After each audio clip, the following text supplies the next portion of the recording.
So guys, I'm here to show you the difference of the yarn under and yarn over. So if you will see, I have 3 balls here.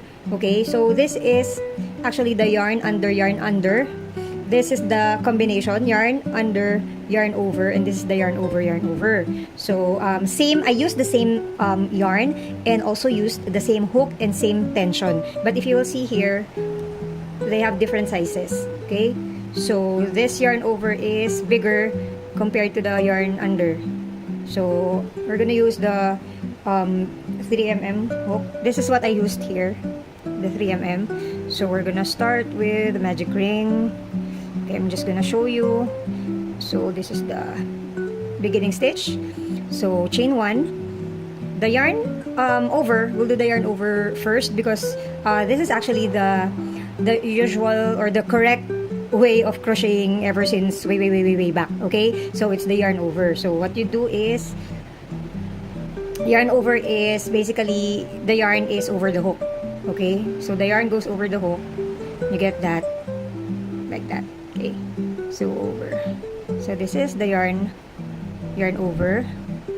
This is the yarn over, yarn over. I call it yarn over because yarn over and then yarn over. Okay, 1 2 3 2 4 6. Okay, yarn over, yarn over. Okay, let's close this. We'll do another row. 2 4 6. Okay, I'm just gonna do the slip stitch. Okay, yarn over. I'm not used to yarn over anymore because I use the combination. So chain 1, yarn over, yarn over. So on the second row, let's do yarn under. So yarn under is wherein your yarn is under the hook. So you're gonna get the yarn like this and then under again. So the reason why it has a smaller stitch, if you observe here, you're using the least amount of yarn when you do the yarn under. See? Yarn under, yarn under. Okay? Yarn under, yarn under, yarn under. Okay, yarn under. Okay? Unlike with the yarn over, wherein you would still need to, you know, like wrap the yarn around your hook before doing a stitch. So with yarn under, you're practically using like the least amount of yarn here. That's why it has smaller spaces. So next row, we'll do the yarn under, yarn over, the combination.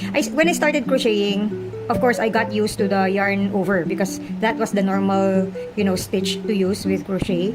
But then when I started doing amigurumis, and I found out that yarn under, yarn over is the best way to do it because it will have, you know, smaller spaces compared to the, if you will see here, the yarn over compared to the yarn under. This is kind of loose. The stitches are kind of, you know, a little bit loose compared to the yarn under, wherein the stitches are tight. So we'll do the combination of yarn under, yarn over. So chain 1. So this is yarn under. So the yarn is under. And then yarn over on this part. Okay? So yarn under, yarn over. Yarn under, yarn over. And then one more difference that we have between the type of stitches is that this is the yarn over. So if you will see here closely, the stitches kind of form a V here, if you will see here. While the yarn under, okay, so this is the combination. The yarn under, actually, the yarn under, and yarn under, yarn over forms an X. You can see here, you have like,